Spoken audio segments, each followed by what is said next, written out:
Welcome, everyone, to a brand new episode of the Action Movie Guys podcast, episode 449. We're up to the final film of this franchise watch of RoboCop. We're up to the reboot from 2014 of RoboCop. I'm your host, Adam Figueroa. My co-host is Nate from Netflix Reviews. All right, Nate, I know we both saw this in the theater, but what was your initial reaction when you first saw it in the theater? I saw this at the theater. I liked it. I remember liking it. I mean, I was in my 20s at that point, so like anything with like action, and I wasn't even like a huge fan of the original RoboCop at the time. So that movie I really saw and got more enjoyment out of a little bit later. So yeah, I liked it when I first saw it. This is my first time watching it in 10 years. I haven't seen it since then. Oh, all right. Well, when I saw it in the theater, I was like, first, when I saw the first trailer drop, I was like, oh, I'm going to the theater, right? Me and my wife went. It was mixed reactions from what I remember. I remember coming out of the theater enjoyed. I was like, wow, this is pretty good. Yep. Now, it wasn't the best remake ever, but I was entertained. I was like, this is pretty good. Now, it's been ages since I've seen this movie. Thus, I do have the Steelbook Blu-ray version of this movie,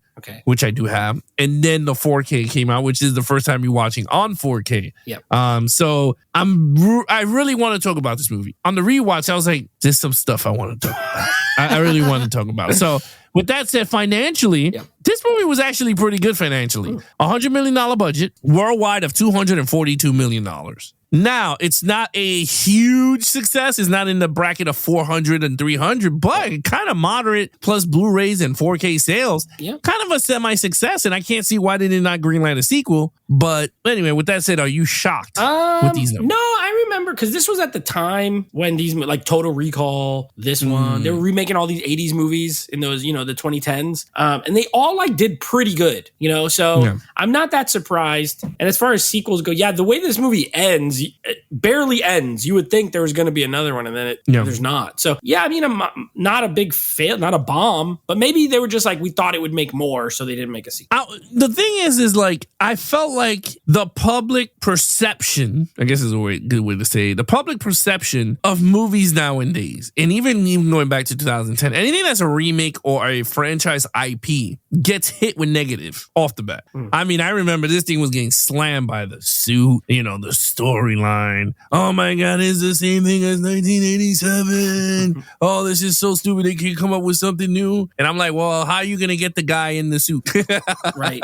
Like, he's going to have to get killed somewhere, somehow. And guess what? Getting shot is the only way. But he does get blown up. But again, it's one of those things that it's with every IP, even going up to our current generation, whenever it's a remake, negativity just follows right it's with the nature of remakes. And the problem is, it comes when they remake movies people like. That's where it's like, well, I like the original. So now if you change too much, you've ruined it. And if you don't change enough, then you're just making the same movie. So it's pointless. Yeah. So it's a tough line. I will say I lean more towards liking remakes of bad movies or movies that could have been good and then they remake it instead of making perfect. Like we did RoboCop. We gave it like perfect scores just about. Like you're not going to improve on it. So at best, you're going to make something slightly less good or bad, right? So I get it, but also I don't like when people don't like at least see the movie, give it its own chance, right? And then make your decision. But you're right. Before the movie came out, oh, there's another remake. Oh, remake. Well, don't watch it then. Just don't watch it. Yeah, I mean, you said it right. Yeah. The best way to adapt movies is to make movies that did not work. Right. Maybe new screenwriters and new special effects artists can now bring to life what couldn't work the first time. Right. Night of the Creeps. Oh, that would be so awesome as a remake. That was like a failure. See, that movie was like a box office failure. That would be something you say, hey, you know what? This didn't hit, but it got a story that could hit. And you remake that. That makes a lot more sense than this movie's considered a classic. Let's do it again. You know what I mean? Like, it's kind of weird. And I agree with you. It's very weird. But anyway, what did the critics and audience have to say about this movie? Well, this is hilarious because the increases are insane from the last movie, but that's because the last movie was absolutely horrific. If you remember, it had a critic score of 9%. So it has a huge jump, 41%, but that only takes it to 50. So that being said, this is the second highest critic score of the franchise. It's higher than 2 and 3, obviously not as high as 1. And then with the audiences, almost the exact same score. This has a plus 34% with a 49. So, I mean, if we round it, it's pretty much a 50 and a 50, 50-50, which makes this movie a 50-50 movie. movie. Half liked it, half didn't like it. That would also be, I think that's also the second highest score for audiences. I think all the other ones had like pretty bad Rotten Tomato scores. So yeah, honestly, I would say this movie is a 50-50 because when you talk to people, some people like it, some people hate it, some people be like, I've never seen it. So it's like, it's one of those like, where do you fall on the pendulum of this RoboCop remake? So I can't wait to tell you where I fall under, and Nate's going to tell you where he falls under. So let's start it all off. Yes. With Alex Murphy, a new actor going in the role of Peter Wellers. Yeah, Joel Kinnaman is the actor. Yep. Tall dude. That guy's tall. Okay. You know what? This was weird. When I was watching this movie, and I was like, I haven't seen this in 10 years. But while I was watching it, I was kind of remembering stuff. I was like, I remember this. But one thing I said in the first movie was, I wish we spent more time with Alex Murphy before he became RoboCop. And his family. Yeah. This movie does that. However, it almost does too much of it. And that might sound weird, but like, I liked it. While I was watching it, I was like, okay, look, this is what I wish the first movie had. He goes home, he got a kid. Like, Peter Weller don't spend no time with his kid as Alex Murphy. He only sees him in flashbacks and as RoboCop, right? So I like that. You get this guy's doing a job. You show it.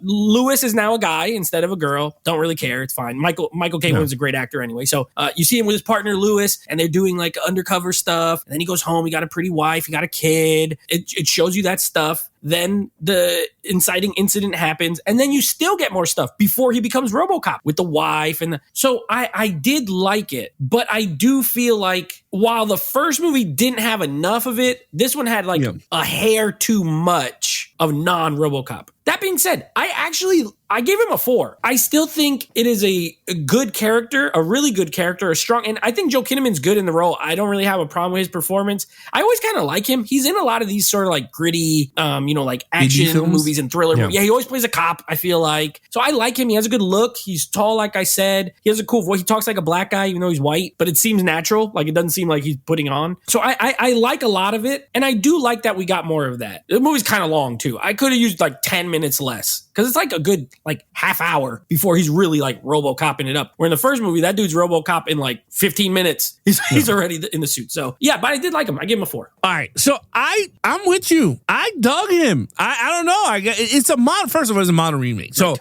you have to sit down and watch this thing with those type of eyes. You can't go, okay, is he going to sound like Peter Weller? Like, no, he ain't going to have that voice modulator. Like, they're not going to give him that. But certain points, I thought it worked. I liked him. And I agree. I did like the whole, him and his family. I'm okay with it because in a real situation, I felt like you're going to get the same amount of the family in real life. Like, you're going to want to see your dad. You want to, the wife wants him back, and that she's going to be fighting with the company and all that. So I get it. I kind of dig it though. I love them being detectives. They go undercover. I love that. They mess with the mob and they needed to knock him off. I love the corrupt cops. They were like, I don't know. I just felt like everything to me worked very well in this movie with the lead characters. To me, it did. I thought Alex Murphy was really good. One thing with RoboCop, the 87 version was more man and machine. Like, he's fighting that whole, like, he's becoming a robot type. Like, this one, he's a straight up robot. Like, when they took the chemical imbalance thing and they pumped it up, and he literally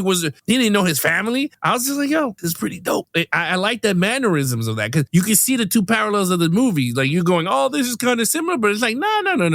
And do you like the design of RoboCop in this? Oh, the suit? That's something we could talk about. Yeah, because it's got a character. Yeah, the suit wise, I will say I was 50-50. Like, I like the 80s version because it felt more robotic. Yeah. But then I like this one because it felt more futuristic. Like, he's skinnier, right? And then remember when he said, take me apart, and then you see his lung is only working and like one arm. It's like his lungs, his throat, and his head. That's it. Which we never got to see with RoboCop. Right. Like, we never got to see the breakdown. So for me, I'm very 50-50. I do love the original design. Yeah. But if you're going to make him run and be more agilic and doing all this stuff that a robot could do, you're not you can't do it in that big ass suit. But the skinny version, I'm like, okay. I'll say this. There's that scene where they're showing the different models and they have the combat mode and it looks exactly like the original. Here's what I wish. They put it on them. I wish the helmet was the same, but the body I'm okay with being like the newer look. The thin? Yeah, I don't like the helmet in this. I don't like the skinny line. It looks like an alien to me. It doesn't look like I don't love that. Other than that, I like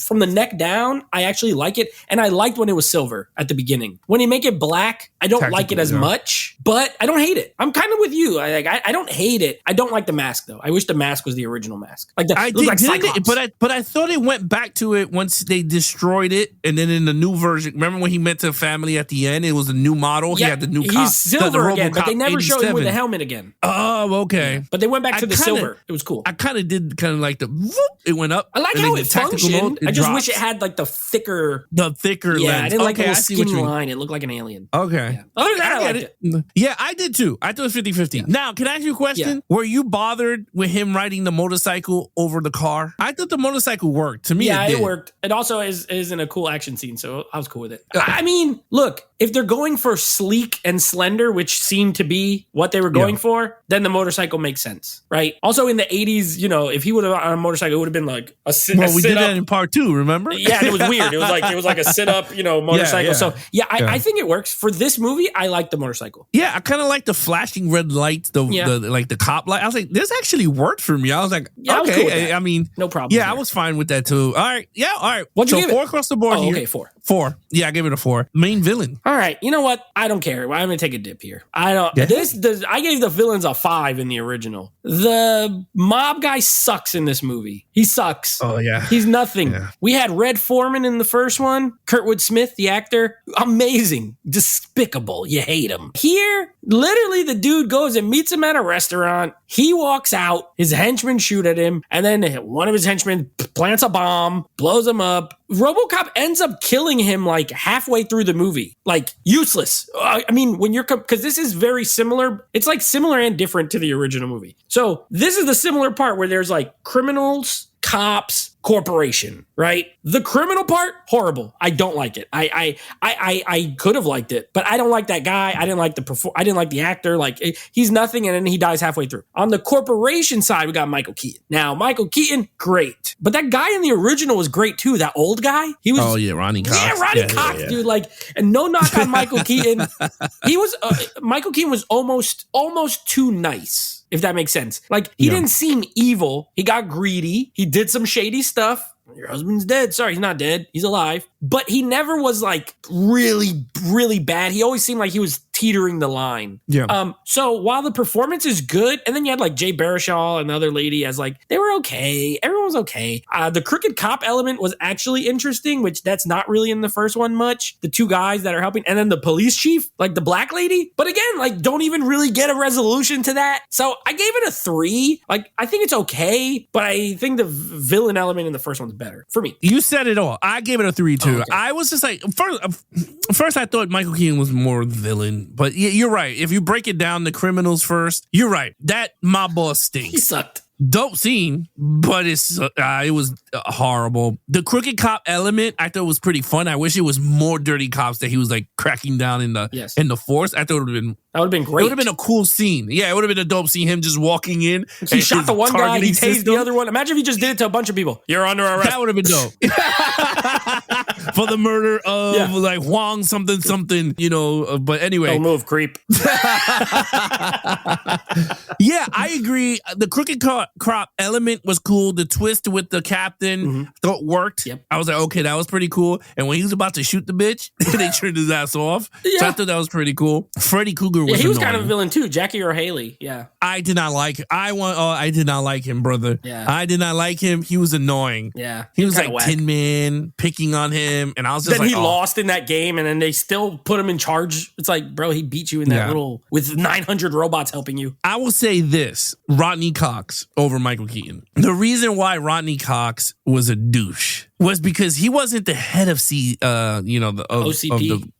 He wasn't the head of him. Yeah. He was just the guy under him. That's true. So then you had the other guy that created RoboCop come and takes his shine because remember, Ed 209 fucked up in front of the entire board. Yeah. And they were like, he was like, wait, I have a project ready to go. We just waiting for somebody to die. Pretty much. True. Right? This one, there was no one that created RoboCop. Yes, you got Gary Oldman, but he didn't do it for nefarious reasons. That's the thing. I did not like. He's a good guy. Well, first of all, Gary Oldman, great actor. I was like 100%. If he created RoboCop, I would be like, fuck it, yeah, because I felt it.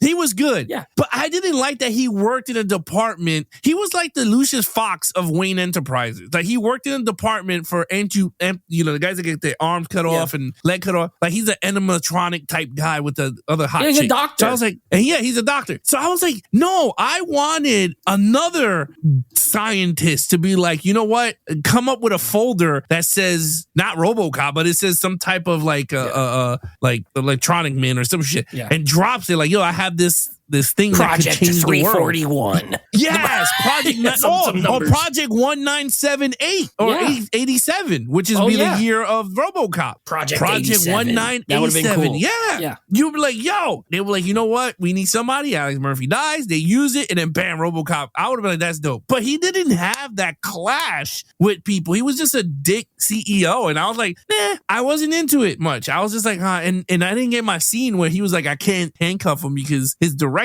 It was that stupid ban that if it's red, he can shoot you crap. I didn't like that, that's bro. not as good as it coming up on the screen, like, do not shoot. Yeah, it's true. He's a head of whatever, and then the guy's like, you're fired, and he goes, thank you, and then he just shoots him through the window. And I was like, and then the music goes mad loud. We didn't get none of that, so I had to deduct it. So I gave it 3. Michael Keaton was good in the role. Sure, but the role's not as interesting. He should have been the vice president or whatever of OCP. Right. And then you have an older guy running on top, like a Michael Douglas. Right. Being the old guy. Oh, that would have been cool. Yeah. It would have been a cool, to have him. Because the guy in the original one, he's not bad. The head guy. Yeah. He's not. He is in the second one, but in the first one, he's not. Yeah. No. You could have had Robert Redford. Yeah, some old actor, actor. Do it. That would have been better. Yeah. Honestly. I agree. Yeah. So anyway, I give that 3. You gave it a 3. Okay. Action scenes. All right. Let me tell you something. I was so close. I'm going to explain myself. I almost gave this a 5. I gave it a 4.5. I'm going to tell you there's one specific reason why. First of all, this director, okay, his name is Jose Padilla. He's Brazilian. After this movie, he didn't really direct anything else. But before this movie, he directed these 2 action movies called Elite Squad. Okay, they're Brazilian. Maybe we'll do them one day on the podcast. Like, do some foreign action. These movies, they're kind of like the Brazilian, like, you remember the Raid movies? They're not martial arts, but they're like dirty cop, crooked cop, but they're like action R-rated. So he was a great choice coming in. I think he directed these action scenes with a lot of flair. I think a lot of them look really good. I love the motor when he's on the motorcycle and he goes to get the bad guy, the mob, and they're shooting. It's dark, and all you get is like muzzle flashes as lights. Brilliant. Love it. Great. I like the Ed 209 part at the end, like when he's way better than the original one, a million times better. See, they did CGI, but it looked good. Like they were fine. So no claymation, loved it.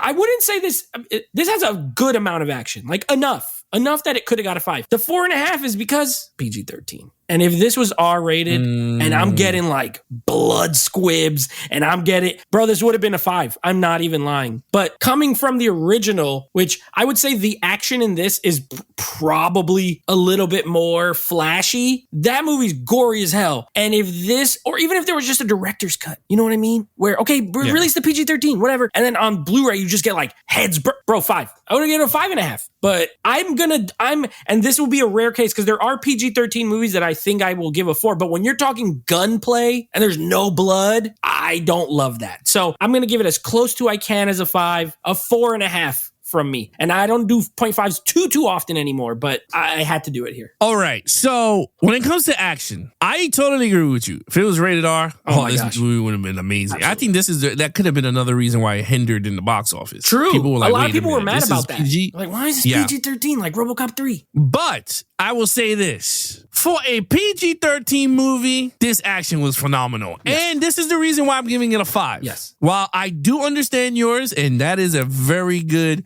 observation. I didn't totally blanked out on being rated. It wasn't rated R. Yeah. But I will say the reason why I'm giving it a 5, because when I left the theater in 2014, and I'm going, this is an amazing, best action I've seen, blah, blah, blah. Mm-hmm. And it still holds up while watching it again. It's true. And that's why I gave it a 5. I was like, this action still holds up. Yeah. The Ed 209 scenes, even when they were practicing, looked dope. When he fought all those robots, and they were like, you have to shoot the 50. If I shoot you with the 50 caliber Tin Man, you go down. Yo, that scene was dope. You're right. The scene with the mobster was dope. My man walking into the police precinct, shooting his own cop.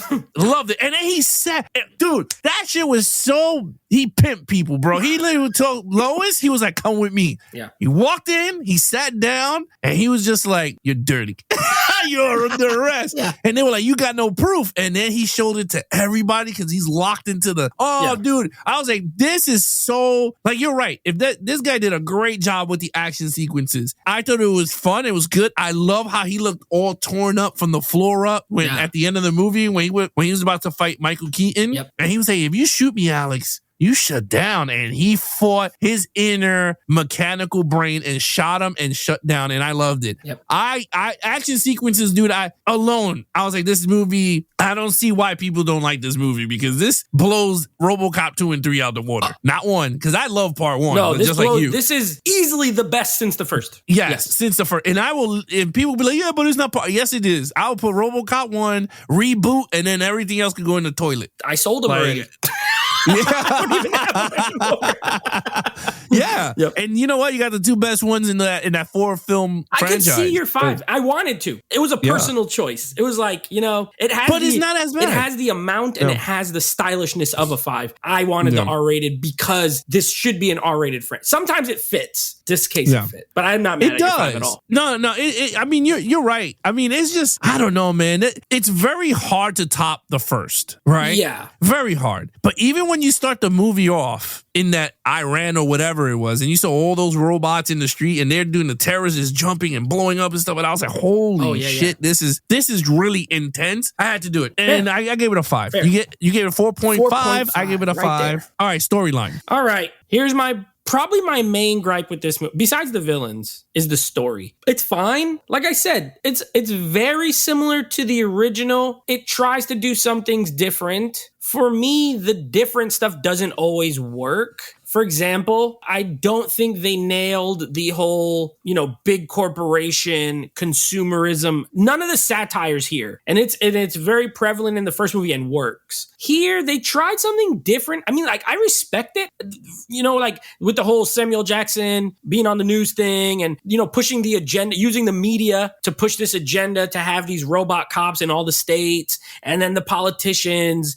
I think maybe they were in over their head a little bit with some of that stuff because it's just so. And it makes the movie a little too, that's why I think it's too long, is some of that stuff. What RoboCop did a whole lot in 15 less minutes than this movie. You know what I mean? So I do like the story because, like I said, it has the bones of the original, and those are strong bones. The stuff that they changed or added, I can't say I hate it, but I don't think it's as good. So I gave it a 3. I think it's fine on the story level. I gave it a 3.5. Yes. Okay. And this is why I gave it a 3.5. You're absolutely right. The structure of the story is 1987. Yep. My gripes is still there, though. I wanted a little bit of the villains from 87 in a modern world. I didn't like the media in this one. I liked the stupid commercials that they had. Now, got the job done. Yeah, if you didn't want to include it, I'm okay with it. Again, some people might like it, some people didn't. I enjoyed them, even all the way to even RoboCop 2 and 3 have funny ones. Yeah. So I enjoy that type of comedy or whatever. I mean, just to lighten the load, I guess, in terms of storyline. But I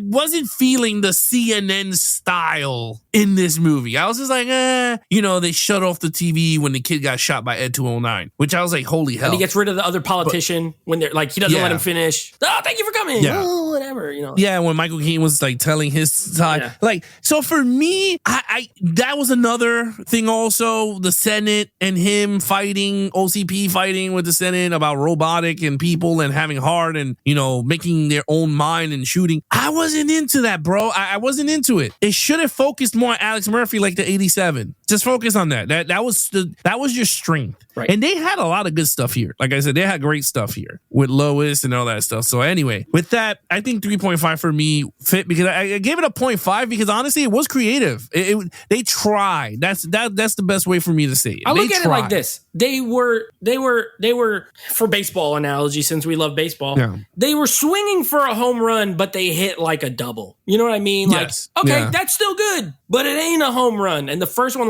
knocked it out the park. So, you know, it's a difference. That's how I looked at it. It's like, man, they really tried. I respect them for swinging so hard. But it stayed in the park. Yeah, you're right. And you know, even with the creator of RoboCop in the first one gets killed, right? It's like boom, right? But it doesn't affect RoboCop. Right. And this one, Gary Oldman is like trying to wake him because they're trying to kill him. Yeah. He's like, Alex, they're here to kill you. And then he pops up and then he gets all angry and he's like, stop, wait. They're trying to stop him.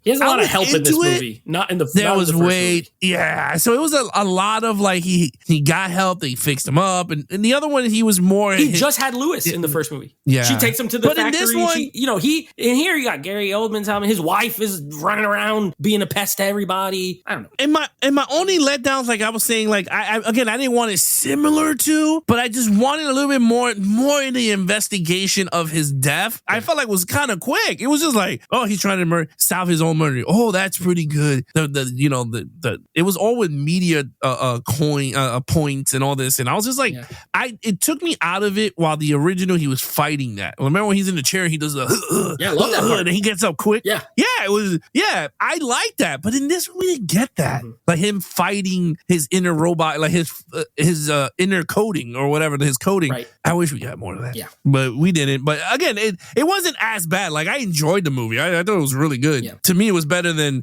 I don't know what you're going to say, but to me, it was better than Total Recall. I got to watch this movie. Like, absolutely. Sorry, Tony, if you're listening to this. This is a way better remake than Total Recall. Absolutely. Yeah, I think it's way better than Total Recall for me. For me too. For everybody but Tony, probably. But with that said, 3.5, you gave it a 3 overall. Well, I matched your last score. I actually gave it a 3.5 because when I score this, I'm like, this is a 7 out of 10 movie. It's pretty good. I would almost say if it wasn't called RoboCop, you know what it reminds? Wait, okay. I made this point when the movie came out, but the movie Upgrade that came out after this, but that felt like RoboCop-ish, right? Guy's injured. He wasn't a cop, but same kind of idea, aided by, machine, computer solving a crime. And this came out before that. So it's almost like if it wasn't called and that movie was well received. I feel like if this wasn't called RoboCop and it was like kind of similar, maybe they did like a different look. Maybe they did. Yeah. I don't think people would dislike it as much. I'm being honest. I don't like, I think those 50 and 49 might be higher, but because it is RoboCop, it suffers a little bit because of comparison. Because you can't watch a remake of a movie and just totally ignore the movie it's remaking. Yep. So the main fault of this movie is that it's standing in the shadow of like one of the greatest sci-fi action films of the 80s. Other than that, I liked it. I think it's entertaining. It's not very funny, but it has good actors in it, good performances, really great action. A little long. I would shave off a good 15 minutes, but I like it. So I gave it a 3.5. I think it's very solid. I gave this movie a 4. And hear me out. I know people are going to be like, what? 4? When I finish this movie, it's out of 1, how do I replay this? Is this a movie that I could watch again? Yes, I could. I could totally put this on again. In terms of me thinking of other remakes in the genre of action, this has to be up there. Like, it has to be. I mean, I know RoboCop is below, like we said, and RoboCop 1 will always be in everyone's top 5, top 10 action sci-fi movies all the time. Great. But this movie's actually really good. Mm-hmm. It's not as bad like people make it to be. Like, people are like, oh, it's hard. No, it's not. It's actually really good. Like, I don't know. I just felt like this is a very good movie. It stands on its own. You're absolutely right. If you remove RoboCop, this thing I would have saw it. I would have liked it even better, maybe. Yeah. To be honest with you. So I thought it was cool. At least he didn't fly. Also, and I also like the little bits that they use the original score. Like they use it on the opening credits, but it's like a little different. And then they use it on the news broadcast. Dun, dun, dun, dun, dun. I don't like those parts, but I like the music. Yeah. Remember part 2, they didn't even use the music at all, those idiots. They like totally made something part different. 3 they did, and it was pretty cool. It was on the worst movie. They put the good music, and then on the I didn't like semi-good, but it had the worst music, and then this one had like little splashes of it. So that was smart, at least. It nostalgia. All right. So what's your total points? My total points is an 18 out of a 25. I think it's solid. It's definitely the best RoboCop movie besides RoboCop, the original, by far. Yeah, I mean, does it need another remake? Absolutely not. No. I don't think they need one. But I thought they did a good attempt at one to try to continue the franchise, and it didn't work for many people. It worked for me, but I gave it a 19.5. Nice on the scale. So, all right, Nate, what is coming up next on the podcast? All right, in a very weird twist, we're continuing on with comic book movies that never got a sequel month, and we're doing a movie that's kind of similar to RoboCop, which I did not mean to do, but it just happened to be that way. We're going to be doing Bloodshot from 2020, kind of a newer movie. Yeah. And then, you know what this means? End of a franchise means a new franchise is coming. We got a big one. This is a big one. This is one that is like very popular, has made a lot of money, and we're saving it all the way into the 450s to do. And we're going to be doing a little Martin Lawrence and Will Smith Bad Boys. So Bad Boys 2, Bad Boys Ride or Die, Bad Boys for Life. We will have a guest. Scott, he's been on before. He's our intern. He's official intern. Scott will be joining us for all of those. And then after the next episode, I'll announce the next theme to go along with Bad Boys. But I'm excited. I haven't seen 1 and 2 in I haven't seen forever. Them. Yeah, I haven't seen them in a long time. Yeah. Same way, I haven't seen them in ages. Yeah. All right, guys, you guys want to follow us in our social media accounts? Please follow Nate over on Instagram at Netflix Reviews. Check out the podcast with him and his friends called Netflix Movie Reviews. You guys want to head over to youtube.com/Action Movie Guys so you guys can subscribe, leave comments on your favorite episodes, and of course, take us on the go with the Action Movie Guys podcast, available on all podcast platforms. Again, I'm your host, Ash Figueroa. My co-host is Nate from Netflix Reviews. Be awesome to each other and geek out.